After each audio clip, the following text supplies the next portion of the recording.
Good morning student. Education study circle में आपका स्वागत है। तो स्टूडेंट हम लोग वैद्युत धारा के एनसीईआरटी क्वेश्चनों को सॉल्व कर रहे हैं। तो उसी क्रम को आगे बढ़ाते हुए आज हम पार्ट 3 में देखेंगे। लेकिन स्टार्ट करने से पहले जिन्होंने अभी तक चैनल को सब्सक्राइब नहीं किया है तो प्लीज सब्सक्राइब करें। चलते ही स्टार्ट करते हैं। देखिए कि क्वेश्चन नंबर 9 क्या कह रहा है। चित्र नंबर 1 में दर्शाइए कि नेटवर्क की प्रत्येक शाखा में प्रवाहित धारा ज्ञात कीजिए। मतलब कि प्रत्येक शाखा में प्रवाहित धारा ज्ञात कीजिए। देख रहे हैं फिगर में आप देख रहे हैं कि जो ए और बी में 10 ओम, बी और सी में 5 ओम और इसी तरह सी डी में 5 ओम, डी सी में 10 ओम, ए डी में 5 ओम है।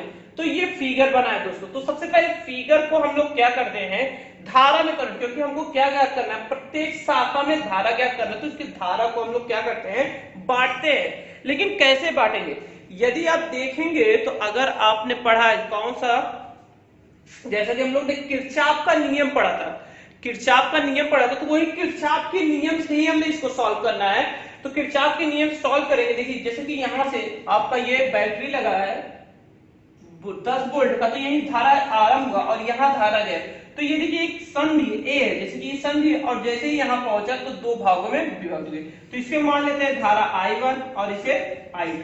ठीक है, सिंपल समझ में आ रहा है। ये संधि ए है, संधि ए पे पहुंचने के बाद धारा जैसे बढ़ गई दो भागों में और ये आगे बढ़ी और फिर यहाँ पे आ गई I3। जैसे कि यहाँ भी संधि है लेकिन यहाँ से वही धारा गई, देख रहे हैं I1 I, तो ये वहां से वही धारा गई। तो इसका मतलब ये आपका क्या हो जाएगा, आप देख रहे हैं कि यहां जब पहुंचेगी तो यहाँ पे देखिए I3 नीचे चली आई और यहां जब पहुंचेगी तो I1 माइनस I3 हो जाएगी, क्योंकि I1 से I3 क्या हो जाएगी, घट जाएगी, क्योंकि थोड़ा सा धारा इसमें चला गया। आप ध्यान दीजिए, क्योंकि अगर आपको ये चीजें बात समझ में नहीं आएगी तो आप जो धारा प्रवाहित ज्ञात करना है उसको नहीं क्लियर कर पाएंगे। देखिए यहां से धारा तो सीधे जाएगी, कोई दिक्कत नहीं, लेकिन जैसे ही यहाँ पहुंचेगी दो भागों में बढ़ेगी, मतलब आधा आधा दोनों भागों में बढ़ जाएगी। ये I1 में हो जाएगा, ये I2 में हो जाएगा। ठीक है, आधा आधा मतलब क्या है कि I1 I2 में बढ़ जाएगी, जैसा प्रतिरोध होगा उसी हिसाब से धारा बहेगी।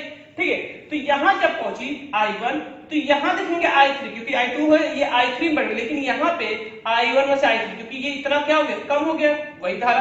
फिर यहाँ पे देखिए आपका ये तो I3 है, ये क्या है आपका I3, और यहां से देखेंगे I2, तो यहाँ पे क्या हो जाएगा, प्लस हो जाएगा I2 प्लस I3। तो इसमें कौन सी धारा बहेगी, I2 प्लस I3। पहले धारा को अगर जब तक आप क्लियर नहीं कर पाएंगे तब तक इस फिगर के क्वेश्चन को सॉल्व नहीं कर पाएंगे। लेकिन आपको अब अच्छे समझ में आ गया होगा, तो जिन्होंने अभी तक चैनल को सब्सक्राइब नहीं किया तो प्लीज सब्सक्राइब कर। देखिए पहले धारा को ज्ञात करने कहा है, तो धारा को हम लोगों ने अच्छे से डिवाइड कर लिया। यहाँ पे देखिए आप अच्छे देखेंगे तो आपको समझ में आएगा, क्योंकि ये जब I कम हो जाएगा, I3 कम हो जाएगा, तो इसमें I1 से 3 को घटाएंगे। और यहाँ पे देखिए 3 है, यहाँ से जो बह रहा है इसमें भी I3 ही जाएगा और ये I2, तो दोनों यहाँ पे मिल जाएंगे, तो दोनों प्लस हो जाएंगे, तो I2 प्लस I3 हो जाएगी। मतलब 10 ओम में I2 प्लस I3, मतलब डीसी में कौन सी धारा बह रही है, I2 प्लस I3। क्लियर है, आगे चलें क्वेश्चन को सॉल्व करें। देखिए स्टार्ट करते हैं। तो सॉल्व करेंगे, हम लोग सॉल्व करेंगे किरचॉफ के नियम से। देखिए किरचॉफ के नियम से पहले इसको हम मतलब कि बंद पास मान लेते, 1 2, ठीक, और एक पूरा मान लेंगे। तो चतुर्भुज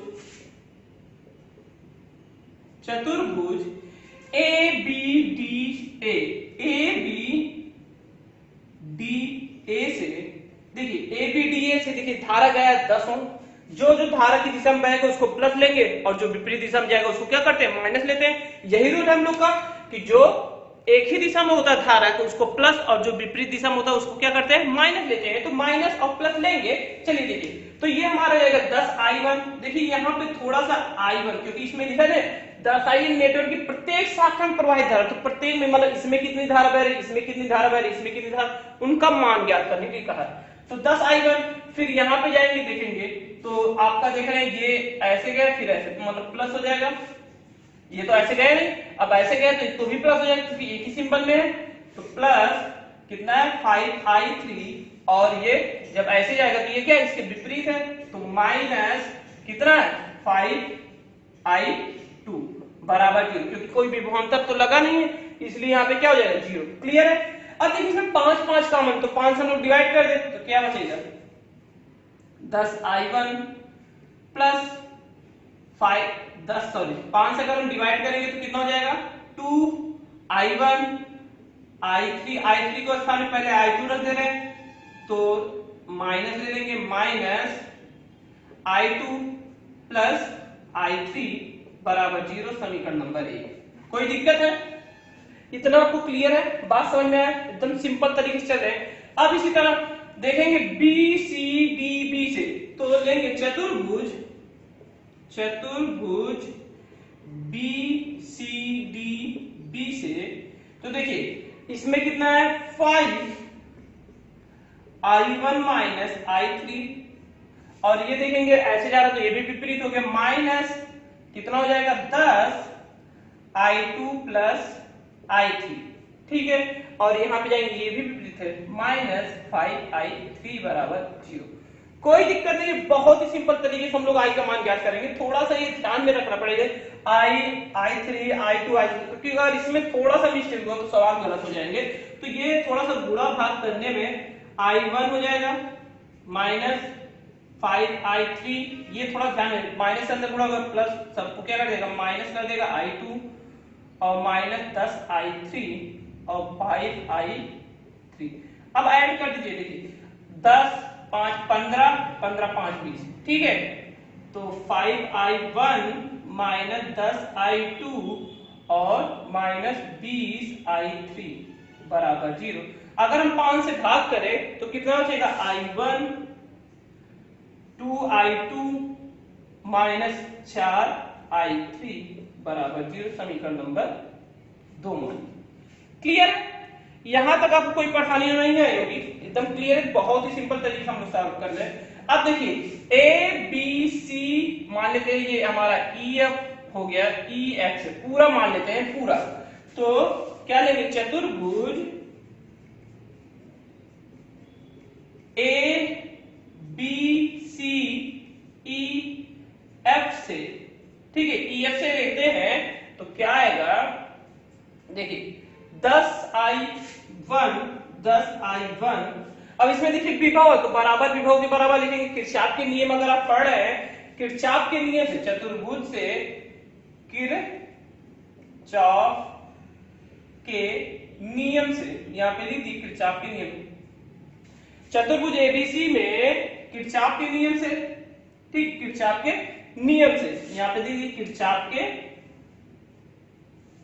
द्वितीय नियम से, द्वितीय नियम है, द्वितीय नियम आप जानते हैं, द्वितीय नियम है, द्वितीय नियम से लिख दीजिए, द्वितीय नियम से। अगर आपको समझ में नहीं आ रहा तो आप समझ लिख दिए हैं एकदम सिंपल से। तो देखिए 10i हो गया, यहां पे जाएगा तो प्लस 5i1 माइनस i3, यहां पे देखेंगे ये भी प्लस हो गया, फिर यहां पे विपरीत हो गया, विपरीत कितना हुआ, ये ऐसे जा रहा है तो ये सॉरी ये तो छूट जाएगा, ये ऐसे गया फिर यहाँ पे आ गया, फिर यहाँ पे आ गया। देखिए ये सिंपल से सब बहते हुए जा रहे हैं, एकदम सिंपल। तो क्या हो जाएगा प्लस 10i बराबर 10, क्योंकि ये 10i है। तो इसमें भी अगर आप देखेंगे थोड़ा सा तो यहाँ पे 10i1, ठीक है, 5 अंदर गुणा करेंगे प्लस 5i1 माइनस 5i3, ठीक है, फिर यहाँ कितना हो जाएगा प्लस 10i बराबर 0, ठीक है। अब यहां से अगर आप देखेंगे तो 5, देखिए i3 है, i ये 15i हो जाएगा, i1 minus 5i3 plus 10i बराबर 0। अगर आप भाग देंगे तो कितना आएगा, अगर आप भाग देते हैं, थोड़ा सा इधर लिख दे रहे हैं, तो भाग देंगे 3i1 माइनस i3 और प्लस 2i बराबर 0, ठीक, 2i बराबर 0, समीकरण नंबर 3। क्लियर है? कोई दिक्कत यहां तक? ठीक है, आगे चले तो इस देखिए समीकरण जो बने हैं, समीकरण 3 है, समीकरण 2 थोड़ा सा हम लिख दे रहे हैं समीकरण 2 को, तो 2i, क्योंकि i2 और प्लस i3 बराबर, यहां पे कितना आएगा, यहां पे देखिए 10 है तो यहां भी 10 ही रहेगा, ठीक है, और 10 रहेगा तो अगर आप भाग करेंगे तो ये 2 आएगा, ठीक है। तो ये हमारा 0 है, ये समीकरण नंबर 1 है। इसीलिए इसको थोड़ा सा लिख ले रहे हैं क्योंकि अभी लगाने में आएगा। इसको रिमूव कर दे रहे हैं ऊपर वाला, ठीक है। तो ध्यान में रखिएगा समीकरण 1 और समीकरण 2 को भी रहते हैं। देखिए आगे चलते हैं। अब यहां पे आ गए तो संधि 1 से किरचॉफ के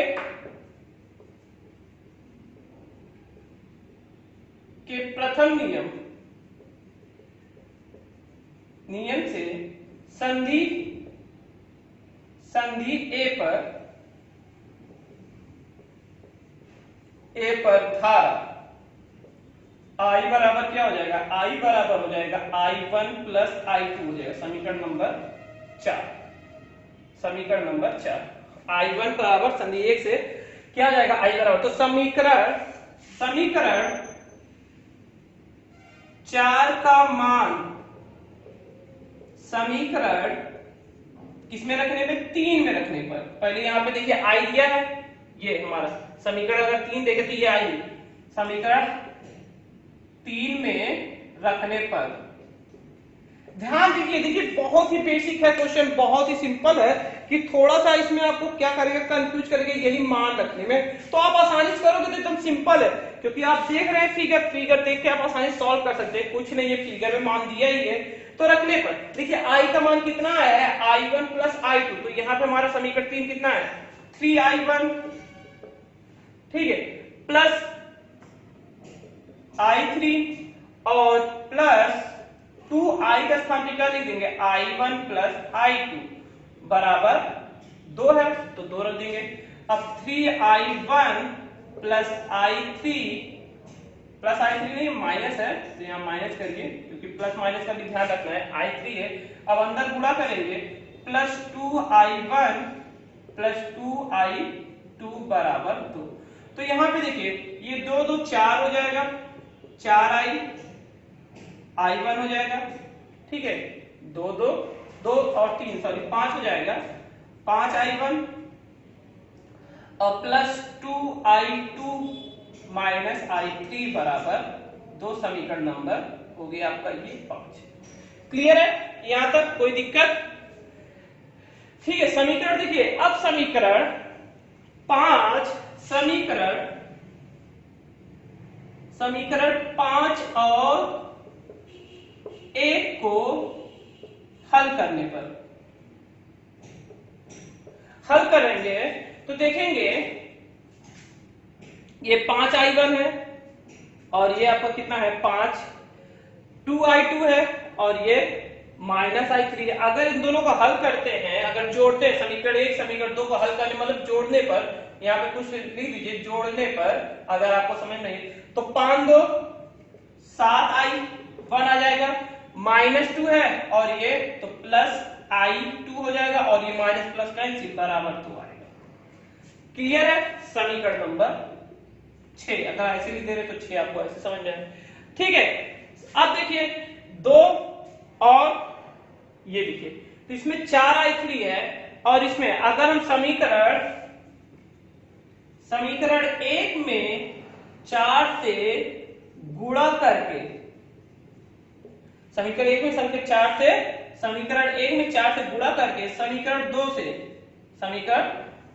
से जोड़ने पर, अब देखिए जोड़िए समीकरण 2 और समीकरण 4, तो देखिए ये I1 I, तो ये कितना हो जाएगा 3I1 हो जाएगा, ध्यान से देखिए 3I1 हो जाएगा, 2I2 है यहाँ पे माइनस और ये तो कितना हो जाएगा माइनस 3I2 हो जाएगा और सॉरी 4 से गुणा भी करना है, 4 से गुणा नहीं किया आप लोग डायरेक्ट जोड़े हैं। देखिए 4 से अगर आप गुणा करेंगे तो ये 4 दूनी 8 हो जाएगा, तो 8 हो जाएगा कितना 9I1, 8 के कितना हो जाएगा 9I1, फिर यहाँ पे 4 हो जाएगा और ये माइनस, तो माइनस 6I कितना हो जाएगा 2 और ये 4 और 4 कैंसिल बराबर कितना हो जाएगा, केवल 0 बचेगा।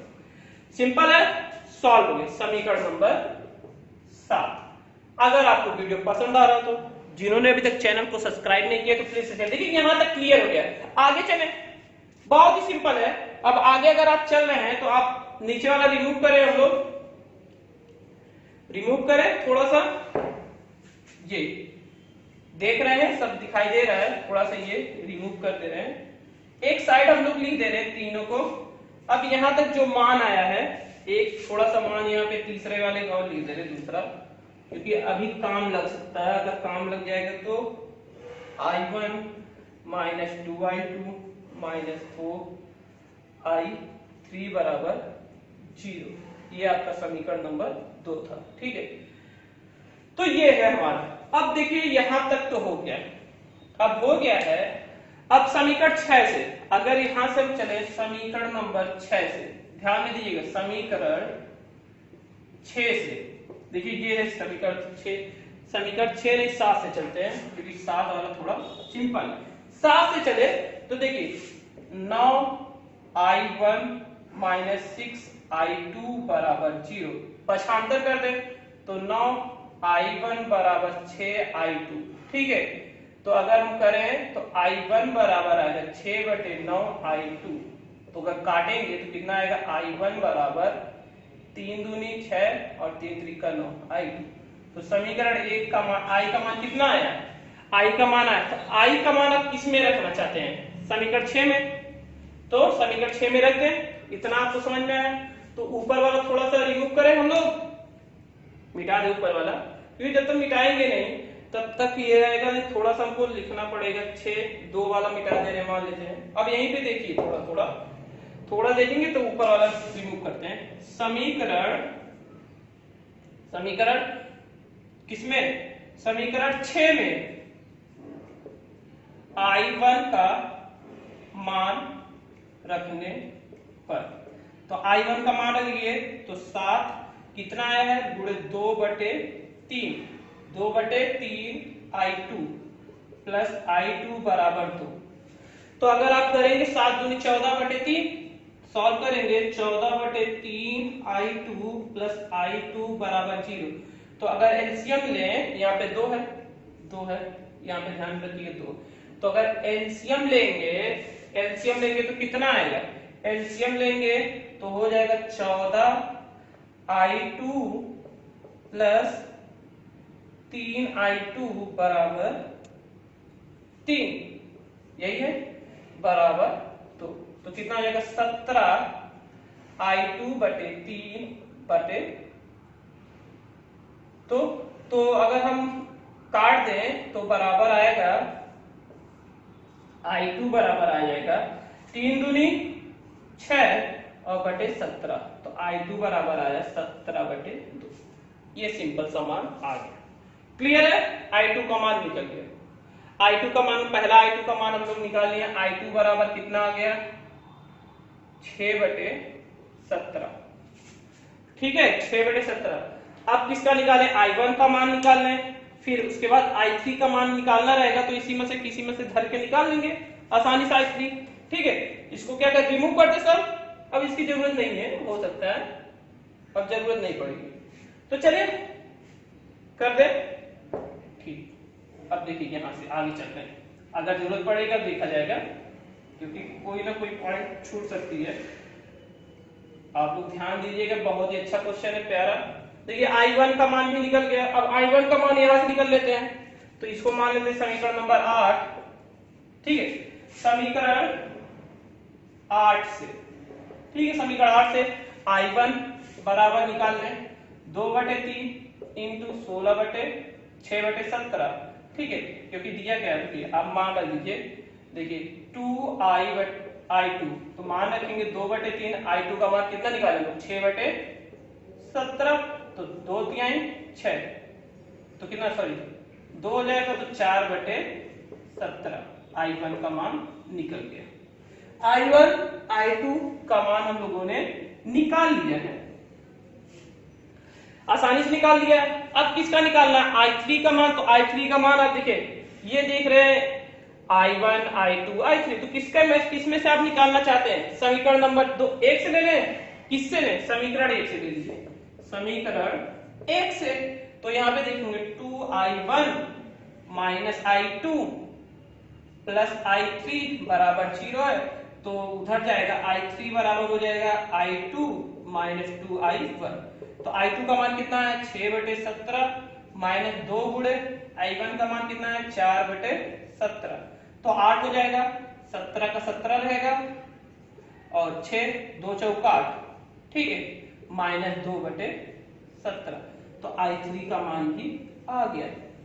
सबका मान एम्पियर में है, ये ध्यान में रखिएगा, एम्पियर, और एम्पियर मतलब ये भी एम्पियर है, आपका ये भी एम्पियर है।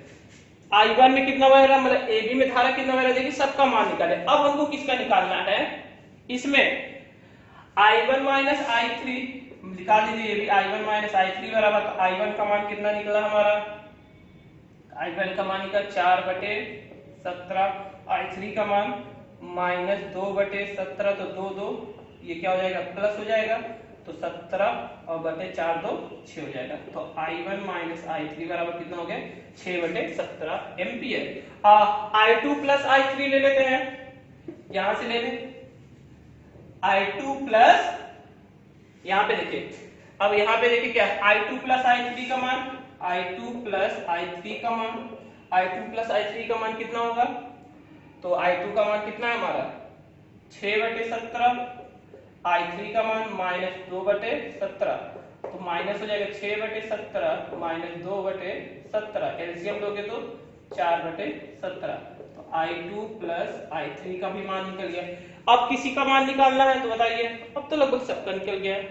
अगर I1 I2 निकाल रहे हैं तो यहाँ भी निकल जाएगा, तो ठीक है, अब इसको मान रख दीजिए। अब सब निकाल लिए हम लोगों ने, अब एक स्थान पे इस समीकरण को रिमूव कर दें, अब यहाँ पे मान रखें, उसके बाद लिखें आपको आंसर कैसे लिखना है। इतना समझ में आ गया, ठीक, एकदम सिंपल है।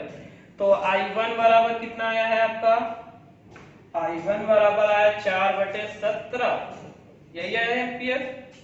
I1 कहाँ लिया, I2 बराबर कितना आया है 6/17, I3 बराबर कितना आया है -2/17, I1 माइनस I3 बराबर आया 4/17, और I2 प्लस I3 बराबर आया है 6/17, यही है 6/I2, तो ये हो गया था 4/17,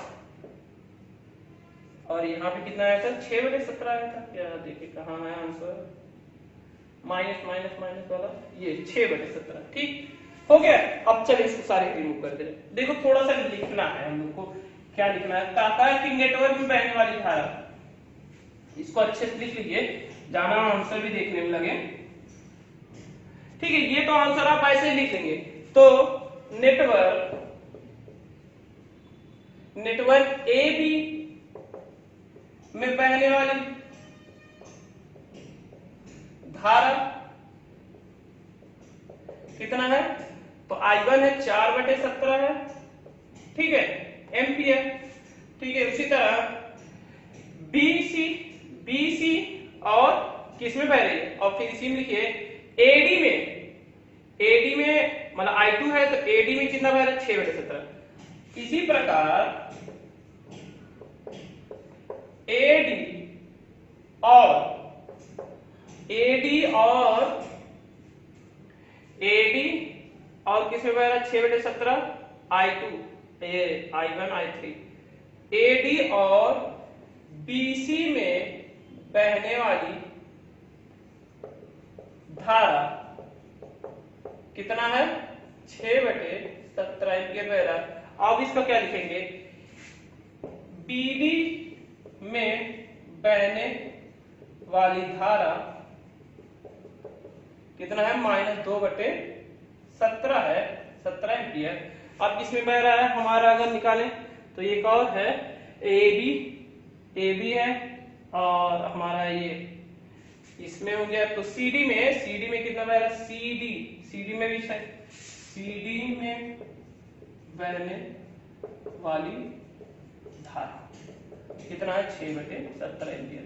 तो सबका हम लोगों ने निकाल लिया, आसानी से देख रहे हैं, ये दोनों बराबर है, ये सॉरी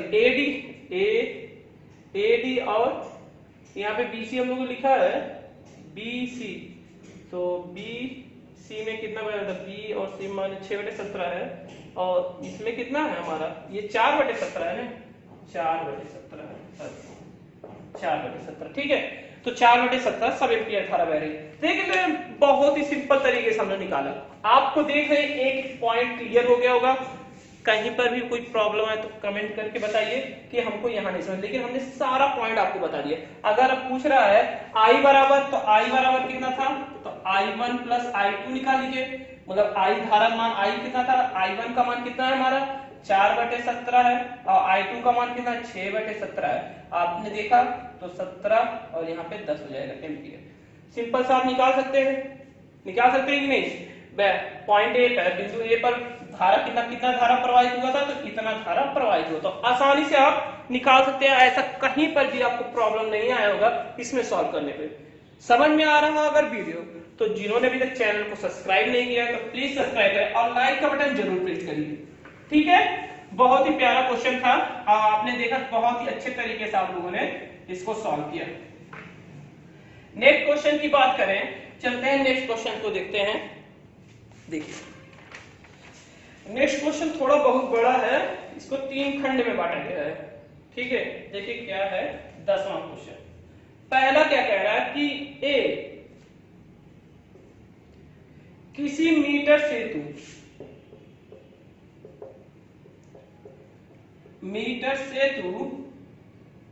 में चित्र 3.2, अगर मीटर सेतु चित्र देखेंगे, जब क्या है प्रतिरोधक S बराबर 12.5 ओम, ठीक है, हो तो संतुलन बिंदु सिरे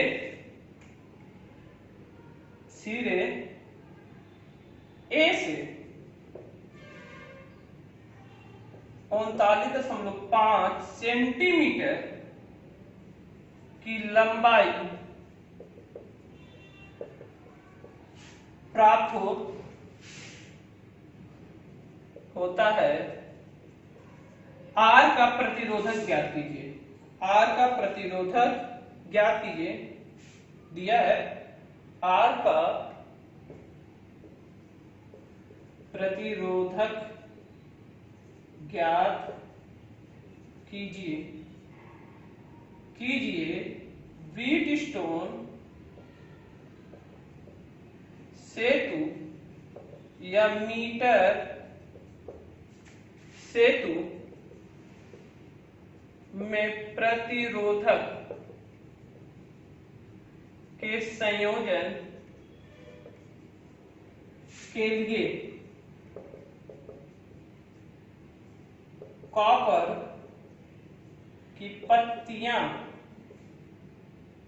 क्यों मतलब कि क्यों प्रयोग में लाते हैं। भाई धारा प्रवाहित करने के लिए, अच्छे के लिए लाते हैं। देखिए इसको सॉल्व कैसे करना है, सबसे पहले आप देखेंगे इसको सॉल्व हम लोग कैसे कर सकते हैं। ठीक है, तो अगर हम लोग सॉल्व करने का पहला नियम है कि जो दिया है उसको लिख ले। तो उसको अभी देखिए ये एक खंड है, तो देखिए हमारे चित्र में S बराबर कितना दे दिया है 12.5। ठीक है, फिर कह रहा है और L कितना दे दिया है 39.5, कह रहे लंबाई दिया सेंटीमीटर में, लंबाई को लंबाई दिया, तो कह रहा मीटर सेतु। देखिए मीटर सेतु के लिए अगर व्हीटस्टोन सेतु का फार्मूला पढ़े तो P/Q R/S, ठीक है, और या L/100 -L ऑफ R/S। तो इसी फार्मूले से हम लोग चलते हैं। तो R/S, देखिए L का मान कितना दिया हमारा 39.5 और 100 माइनस कितना हो जाएगा 39.5। हमको क्या ज्ञात करना है, बराबर R/S। त्रिज्या का गुणा कर दीजिए।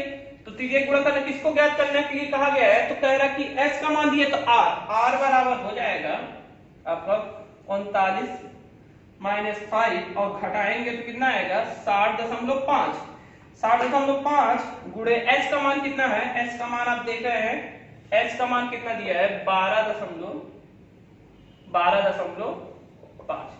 ठीक है, दशमलव से कट जाएगा, खत्म हो जाएगा। अगर आप काटते हैं तो कितना आता है आपका R का मान अगर आप काटेंगे लगभग 8.5 ओम आएगा, मतलब यही आएगा। काटेंगे अगर आप कट पिट करते हैं तो ये आपका आ जाएगा। ठीक है, बहुत ही सिंपल है, तरीके से आप निकाल सकते हैं। दूसरा बात कहा है कि हो तो प्रतिरोधक में 20 सेंटीमीटर सेतु में संयोजन के लिए पत्तियों का प्रयोग क्यों लाते हैं? पत्तियों का प्रयोग इसलिए लाते हैं क्योंकि पत्तियों के प्रयोग से आपका जो होता है धारा, एक तरीके से धारा जो होता है वो कम चार्ज होता है, मतलब कि अगर पत्तियां का प्रयोग करेंगे तो धारा प्रवाहित के लिए कम चार्ज के लिए बनाए रहता है। ठीक है, इसको आप लिख सकते हैं कि धारा प्रयोग में कम चार्ज के लिए प्रवाहित कर सकते हैं। ठीक है, आगे चले।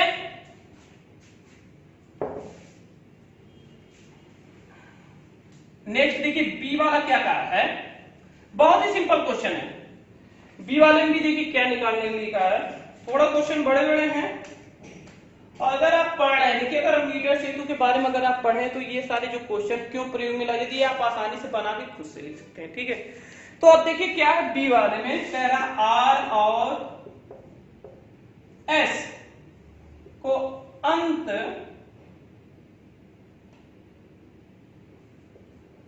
बदल करने पर उपयुक्त सेतु का संतुलन बिंदु ज्ञात कीजिए। अब क्या कह रहा है कि आर और एस के अंतर बदल करने पे उपयुक्त सेतु का संतुलन ज्ञात कीजिए। ठीक, दूसरा क्वेश्चन कह दिया। अब देखिए दूसरा क्वेश्चन के बारे में सोचिए, थोड़ा से आप लोग बताइए।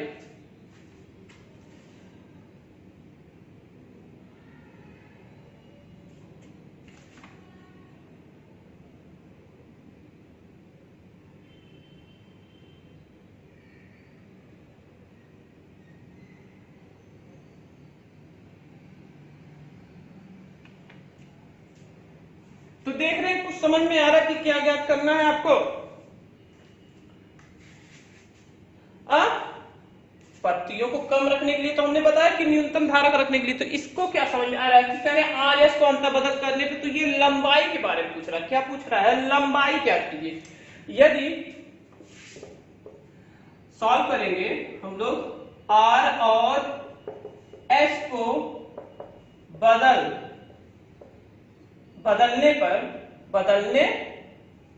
पर तो क्या हो जाएगा? देखिए अब इसमें देखो हमको क्या प्राप्त करना है। अभी हमने r बराबर कितना निकाला है, आपने देखा 8.5, s बराबर कितना होता है 12.5 होता है, आपको ध्यान होगा। ठीक है, अब l का मान कितना था 39.5। ठीक है, 39.5 आपको याद होगा। तो फार्मूले से चलते हैं सूत्र से।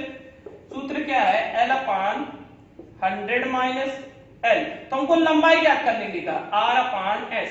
ठीक है, तिर्यक गुणा करिए, तिर्यक गुणा आप करेंगे तो क्या आएगा SL और आपका हो जाएगा 100 R माइनस RL, ये हो जाएगा। ठीक है, हमको क्या निकालना है? हमको निकालना है L का मान। तो L का मान निकालने के लिए क्या हो जाएगा? तो ये सॉरी ये कितना है आपका L, तो यहाँ पे पक्षांतर करिए तो SL प्लस RL बराबर 100R। 100R हो गया, 100R। फिर यहाँ पे अगर आप देखेंगे कॉमन L कॉमन है तो S प्लस R हो जाएगा और 100R। तो L बराबर कितना हो जाएगा 100R बटे S प्लस R। तो मान लीजिए 100 इंटू 8.5 बराबर कितना हो जाएगा 12.5 प्लस 8.5। तो कितना आएगा आपका मान L का मान? तो अगर आप गुणा करते हैं लगभग 10 गुणे 85 बटे, और ये कितना हो जाएगा? कितना हो जाएगा 5 5 10 की 0 और 8 10 और 10 21, इतना आएगा। यही आएगा आपका या और कुछ आएगा?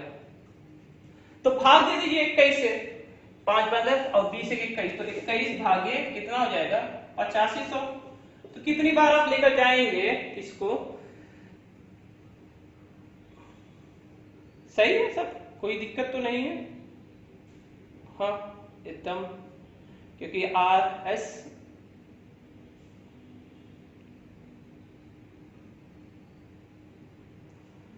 यहाँ पे आपका मान आर ही था, फिर ये गुणा हम लोगों ने किया है। देख लीजिए कहीं से कोई मिस्टेक तो नहीं है। हाँ ठीक, एकदम एकदम सही है, कहीं पे कोई मिस्टेक नहीं है। अगर आप काटेंगे कितनी बार जाएगा?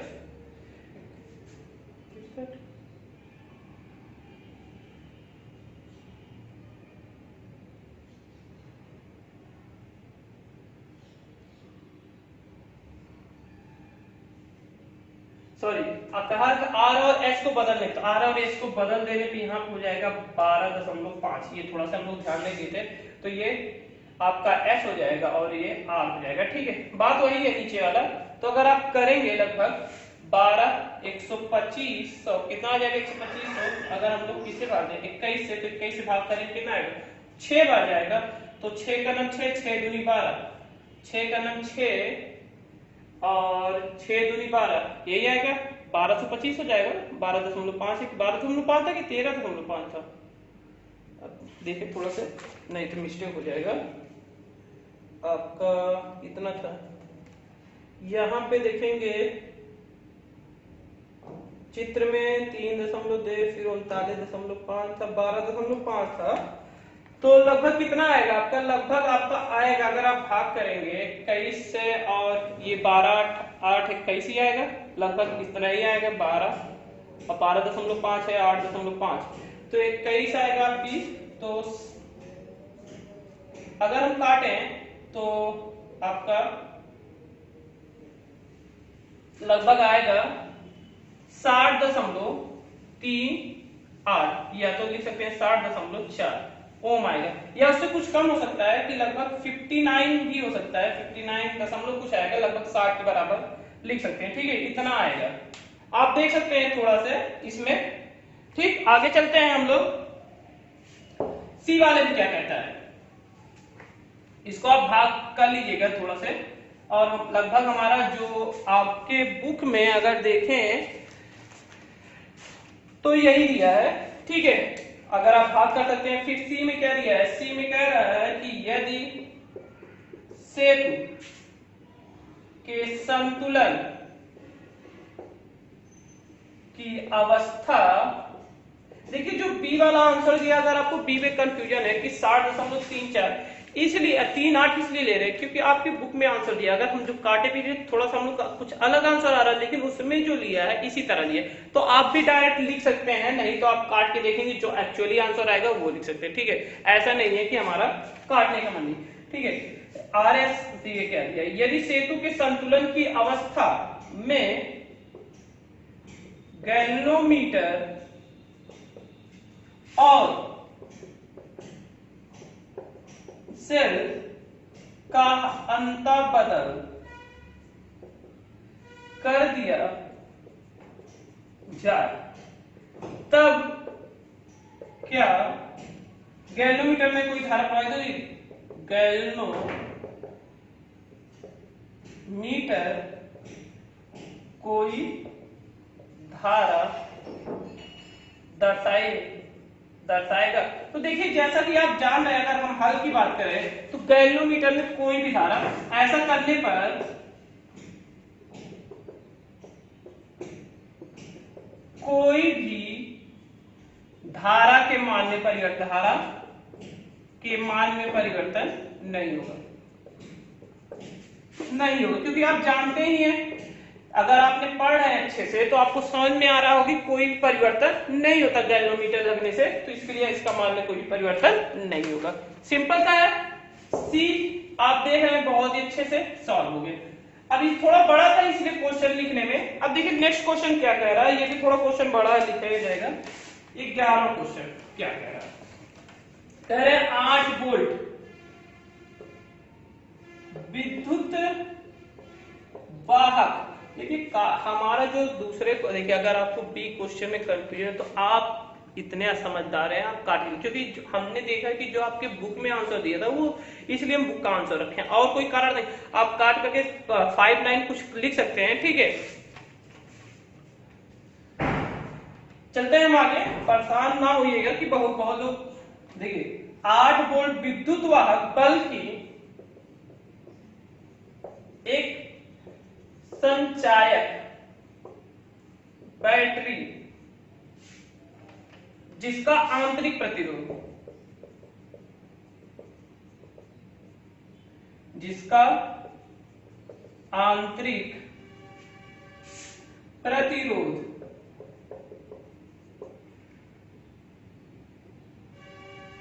0.5 ओम है को श्रेणी क्रम में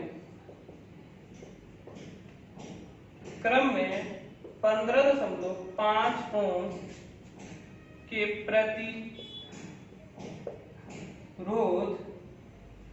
का उपयोग करके 120 वोल्ट के डीसी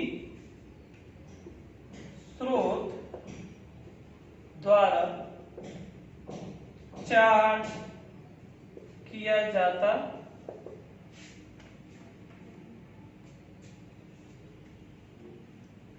चार्ज किया जाता है।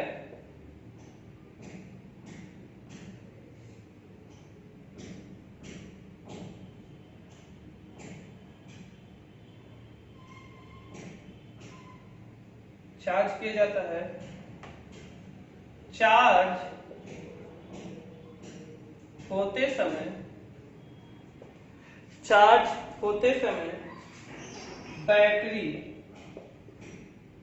में प्रतिरोधक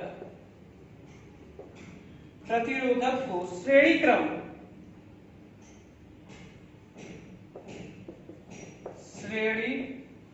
क्रम में संबंध करने का क्या उद्देश्य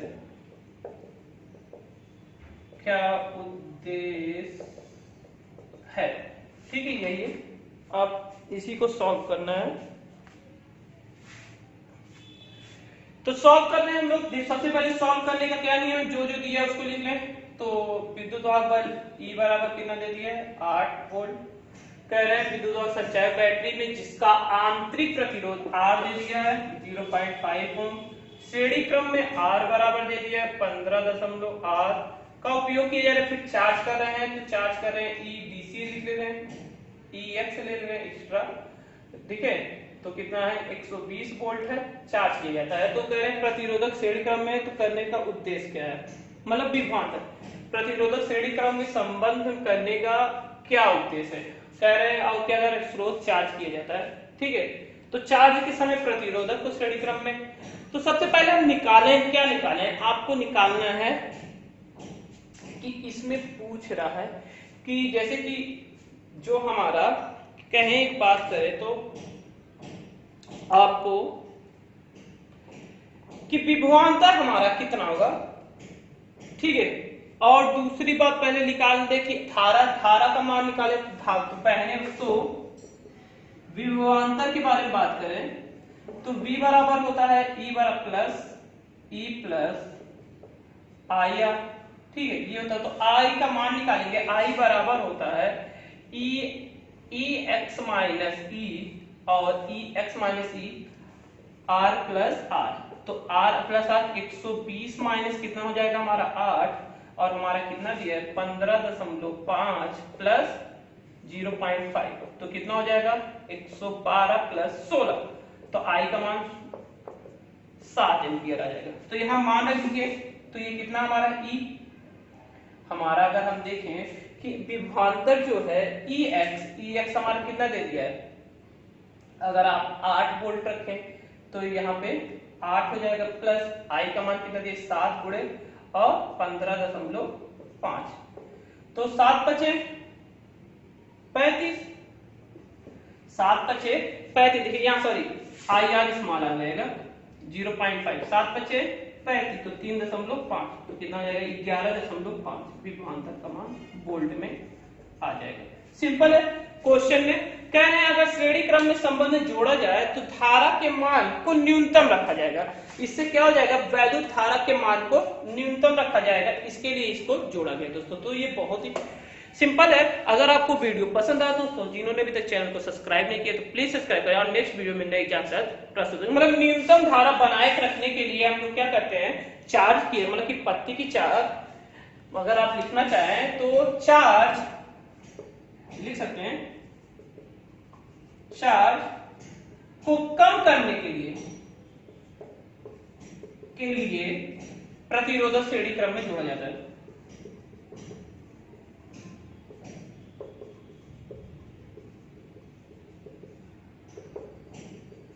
ठीक है, बहुत ही सिंपल है, आप इसको नोट कर सकते हैं दोस्तों। तो नए वीडियो में नए जाल साथ प्रस्तुत होंगे।